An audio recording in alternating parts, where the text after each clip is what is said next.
देखिए, एक बिंदु आवेश के कारण किसी बिंदु पर वैद्युत विभव का व्यंजक ज्ञात कीजिए। हमें एक बिंदु आवेश के कारण वैद्युत विभव ज्ञात करना है। हमने विद्युत क्षेत्र वाले में क्या थे, विद्युत क्षेत्र की तीव्रता ज्ञात की थी। यहाँ पे विभव का चैप्टर है, इसलिए विभव ज्ञात करेंगे एक बिंदु आवेश के कारण।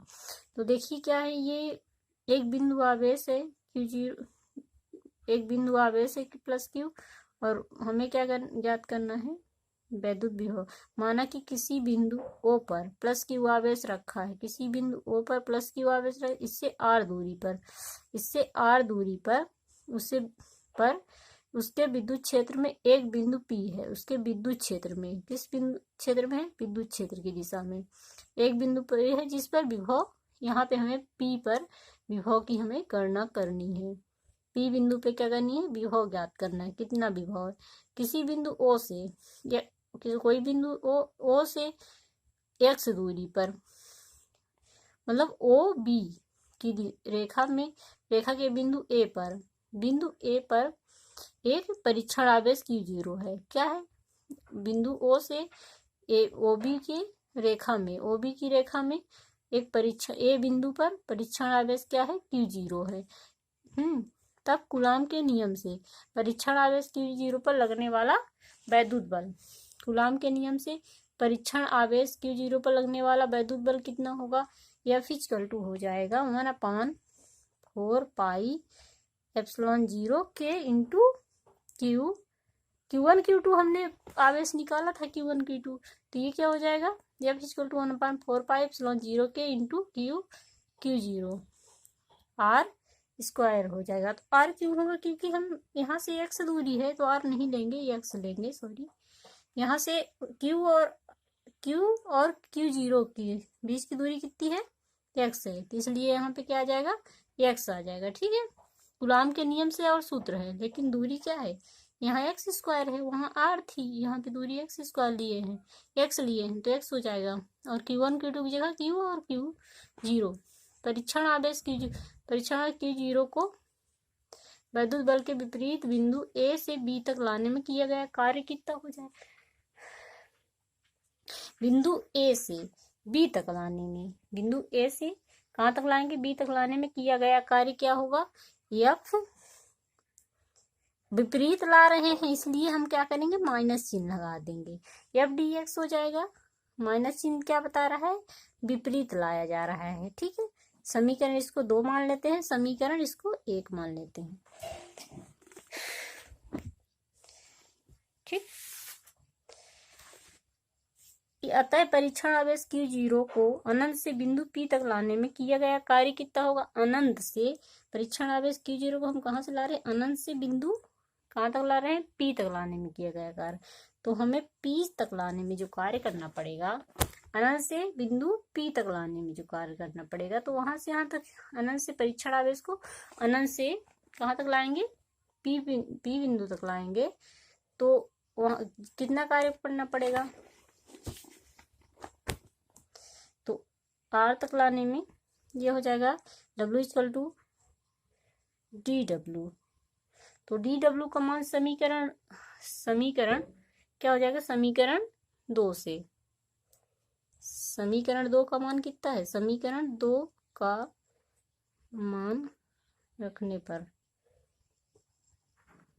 समीकरण 2 का मान क्या है, W = है, अनंत से ला रहे हैं R, समीकरण 2 का मान कितना हमने निकाला था, -F dx, यही निकाले थे हम, समीकरण 2 का मान = हो जाएगा, अनंत से R दूरी पर माइनस बाहर आ जाएगा, F dx बचेगा।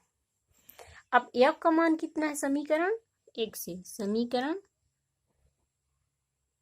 1 का मान रखने पर, समीकरण 1 का मान रखने पर, समीकरण 1 का मान कितना है, F का मान कितना है, हमने निकाला हुआ है, W = अनंत से हमने लाया है, R हो जाएगा, माइनस चिन्ह, F का मान कितना है, 1/4 pi epsilon 0 K into Q0 अपान x², यही है, आप लोग देख लीजिए क्या है।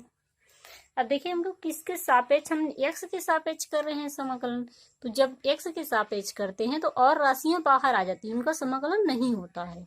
तो -1/4πε0 के इंटू Q0, और क्या बाहर आएगा, कुछ नहीं बचेगा। जो बचेगा 1/x के सापेक्ष कर देख तो x अंदर ही रहेगा। अब इसका समाकलन कर देते हैं, ठीक है। तो समाकलन करेंगे तो क्या आ जाएगा, -1/4π, ये तो कांस्टेंट राशियां हैं, कांस्टेंट राशियां क्या होती, बाहर आ जाती हैं। Q0, सॉरी, इनका आप समाकलन कर देते हैं।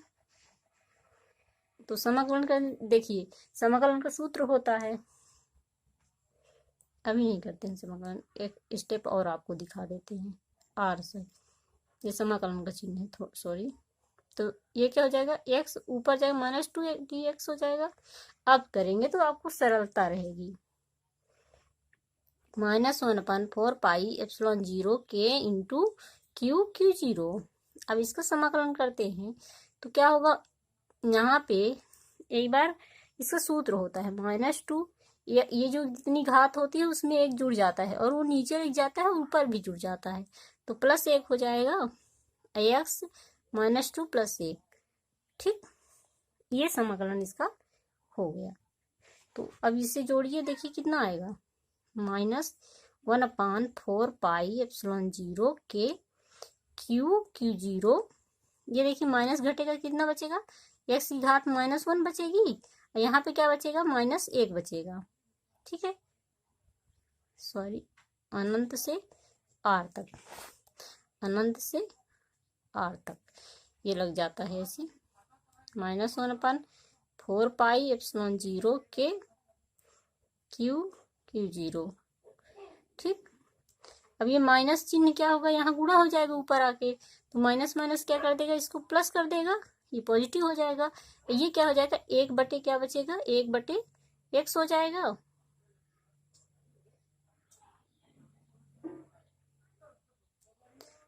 और ये क्या हो जाएगा, अनंत से r तक।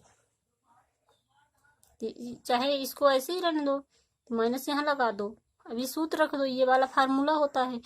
पहले हम दूसरे वाले को रखते हैं, फिर बाद में पहले वाले को, ये पहला है ये दूसरा है, तो ऊपर वाले को पहले रखते हैं और दूसरे को, नीचे वाले को बाद में रखते हैं, और माइनस का चिन्ह आ जाता है। -1/4πε0 के इंटू Q0। अब इसको रखेंगे तो क्या होगा, मान रखिए मान, तो -1/x की जगह r रख देंगे, r हो जाएगा। अब देखिए इसमें माइनस है, चिन्ह से -1 लगेगा, माइनस माइनस क्या हो जाएगा, 1/, अनंत हो जाएगा। ये माइनस चिन्ह इसमें, x की जगह माइनस है तो यहाँ माइनस लगा रहेगा, ठीक। ये जाएगा -1/4πε0 के इंटू Q0। ये क्या हो जाएगा, अब ये माइनस का चिन्ह, माइनस माइनस क्या होता है, प्लस हो जाता है, माइनस माइनस क्या होता है, 1/r बचेगा, 1/r, माइनस माइनस प्लस हो जाएगा, ये अनंत आ जाएगा।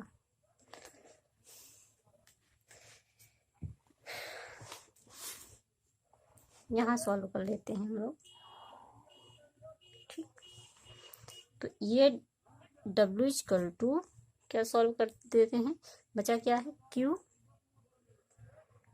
1/4πε0 के इंटू Q0, ठीक। अब ये क्या हो जाएगा, अनंत है तो अनंत के कोई प्लस में है तो कोई वैल्यू नहीं है, r बचेगा हमारा। तो इसको लिख सकते हैं हम लोग W 1/4πε0 के Q1 Q2 sorry Q0 R।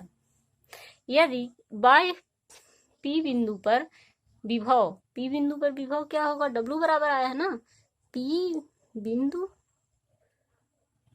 पर विभव, P बिंदु पर विभव कितना होगा, W V हो जाएगा W/Q0।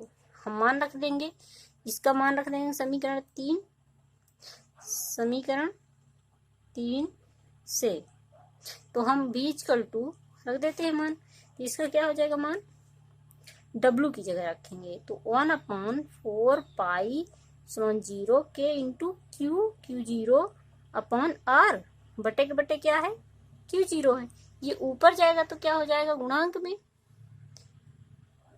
सॉरी, v आ जाएगा 1/4π, क्यू से क्यू कट जाएगा, किसकी रेसिप्रोकल होगा तो यहाँ पे आएगा तो बटे के बटे रहेगा, कट जाएगा।